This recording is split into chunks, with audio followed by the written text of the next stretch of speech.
নমস্কার বন্ধুরা, আজকে ফুলকপি দিয়ে একটা দারুণ টেস্টি রেসিপি আপনাদের সঙ্গে শেয়ার করব।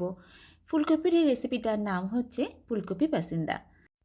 দারুণ টেস্টি এই ফুলকপি পাসিন্দা রেসিপিটা ভাত, রুটি, পরোটা, এমনকি পোলাও, ফ্রাইড রাইসের সঙ্গেও খেতে ভীষণই ভালো লাগে।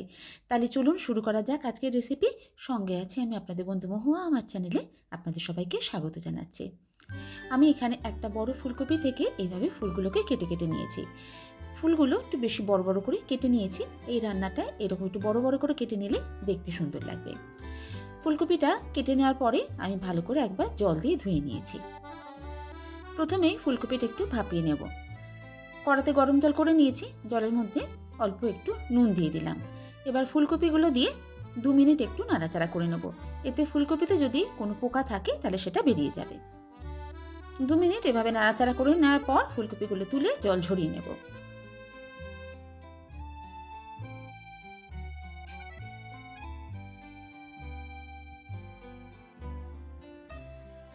এবার রান্নাটা শুরু করছি। কড়া বসিয়ে দিয়ে কড়ার মধ্যে দিয়ে দিলাম সর্ষের তেল।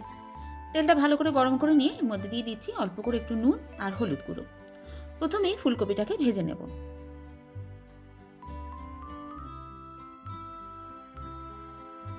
ফুলকপিগুলো বেশ সুন্দর করে রং ধরিয়ে ভেজে নিয়েছি। এবার এগুলোকে আমি উঠিয়ে নেব। ওই কড়ার মধ্যে আবার আর একটু তেল দিয়ে দিচ্ছি। তেলটা গরম হয়ে গেলে এর মধ্যে ফোড়নে দেব একটা তেজপাতা, একটা শুকনো লঙ্কা আর সাদা জিরে। ফোড়নটাকে কয়েক সেকেন্ড নাড়াচাড়া করে নিচ্ছি।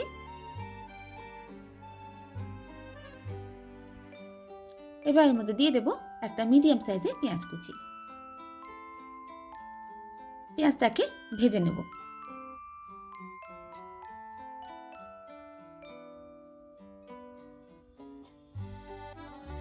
পেঁয়াজটাকে বেশ সুন্দর লাল করে ভেজে নিয়েছি। এবার এর মধ্যে দিয়ে দিচ্ছি আদা, রসুন আর কাঁচা লঙ্কা বাটা। এই বাটাটাকেও এবার খানিকক্ষণ ভেজে নিতে হবে, যতক্ষণ না কাঁচা গন্ধটা চলে যাচ্ছে। এবার এর মধ্যে দিয়ে দিচ্ছি একটা টমেটো বাটা।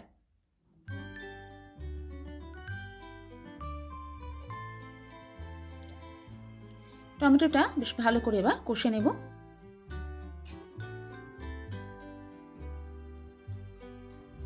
টমেটো কষতে কষতে এর মধ্যে কিছু গুঁড়ো মশলা দিয়ে দিচ্ছি। হলুদ গুঁড়ো দিয়ে দিলাম। দিয়ে দেবো হাফ চামচ করে জিরে গুঁড়ো, ধনে গুঁড়ো আর দেবো কাশ্মীরি লঙ্কার গুঁড়ো। এতে কালারটা ভালো আসবে। ঝালের জন্য আমি আর লঙ্কা ইউজ করলাম না। মিক্সারে জারটা ধুয়ে অল্প করে একটু জল দিয়ে দেবো, যাতে মশলাটা খুব ভালো করে কষা যায়। ভালো করে একবার সব কিছু মিশিয়ে নিলাম। এবার ফ্লেমটা একদম কমিয়ে দিয়ে ঢাকা দিয়ে মশলাটা কষে নেব, যাতে টমেটো আর গুঁড়ো মশলা খুব ভালো করে কষা হয়ে যায়। 1 থেকে 1.5 মিনিট বেশ ভালো করে কষে নিয়েছি। এখন মশলা থেকে তেল ছাড়তে শুরু করেছে। আরও একটু নাড়াচাড়া করে নিচ্ছি। এবার এর মধ্যে দিয়ে দেবো ভেজে রাখা ফুলকপিগুলো। ফুলকপিগুলো দিয়ে ভালো করে মশলার সঙ্গে মিশিয়ে ফুলকপিটা এবার মশলার সঙ্গে কষে নেব।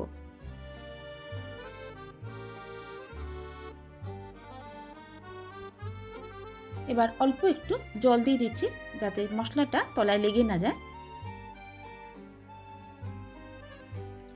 একবার ভালো করে সুন্দরভাবে মিশিয়ে নিচ্ছি। এবার ফ্লেমটা একদম কমিয়ে দিয়ে ঢাকা দিয়ে 2-3 মিনিট রান্না করে নেব। সেই সময় একটা এবার মশলার পেস্ট বানিয়ে নিচ্ছি। আমি এখানে কিছু কাজু বাদামকে জলে ভিজিয়ে রেখেছিলাম আধ ঘন্টা আগে, আর কিছু চারু মগজও ভিজিয়ে রেখেছি।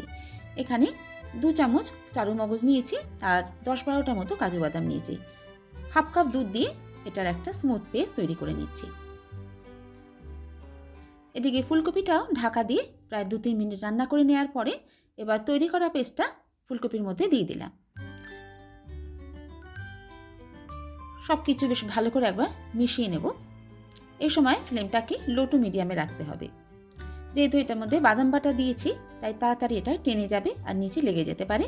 তাই একদম ফ্লেমটা কমিয়ে দিয়ে 1 মিনিট মতো একটু কষে নেব।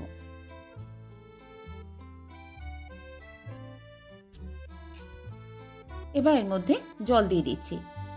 যে জারটার মধ্যে বাদাম আর চারু মগজটা বেটেছিলাম সেটা ধুই জলটা দিয়ে দিচ্ছি। আরও একটু জলও আমি এর মধ্যে দেব। এবার এর মধ্যে নুনটা দিয়ে দিচ্ছি আর দিয়ে দিচ্ছি ছোটো 1 চামচ চিনি, এতে টেস্টটা বেশ সুন্দর আসে। আর হাফ চামচ দিলাম গরম মশলার গুঁড়ো। ভালো করে সব কিছু একবার মিশিয়ে নিচ্ছি। ফুলকপিগুলো যেহেতু প্রায় সিদ্ধ হয়ে এসেছে তাই খুব বেশি জল এই রান্নাটা এখন আর দেবো না। আর এই রান্নাটায় খুব বেশি ঝোলও হবে না, হালকা একটা গ্রেভি হবে, তাই খুব বেশি জল আমি এখানে ইউজ করলাম না। এবার ফ্লেমটাকে কমিয়ে দিয়ে ঢাকা দিয়ে 2 মিনিট রান্না করব। একদম শেষে দিয়ে দিচ্ছি 2টো গোটা কাঁচা লঙ্কা আর হাফ চামচ ঘি। ঘিটা অবশ্যই দেবেন, এতে টেস্টটা ভীষণ সুন্দর আসে। হালকা করে সব কিছু এখন নেড়ে দেব।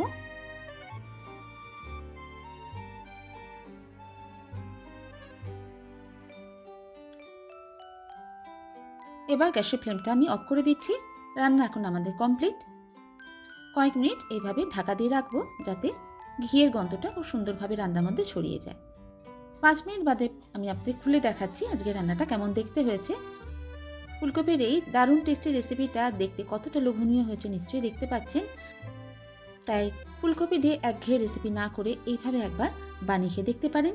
আশা করছি আপনাদের ভালো লাগবে। ভালো লাগলে অবশ্যই আমাকে কমেন্টে জানাবেন আর নিজের পরিচিত বন্ধুবান্ধবদের মধ্যে শেয়ার করতে ভুলবেন না। আজকের এই ফুলকপির রেসিপিটা ভাত, রুটি, পরোটা, পোলাও, ফ্রাইড রাইসের সঙ্গেও ভীষণই ভালো লাগে খেতে। তাই বাড়িতে যে কোনো ছোট অনুষ্ঠানেও এইভাবে বানিয়ে নিতে পারেন। যাকে খাওয়াবেন তার থেকে প্রশংসাই পাবেন।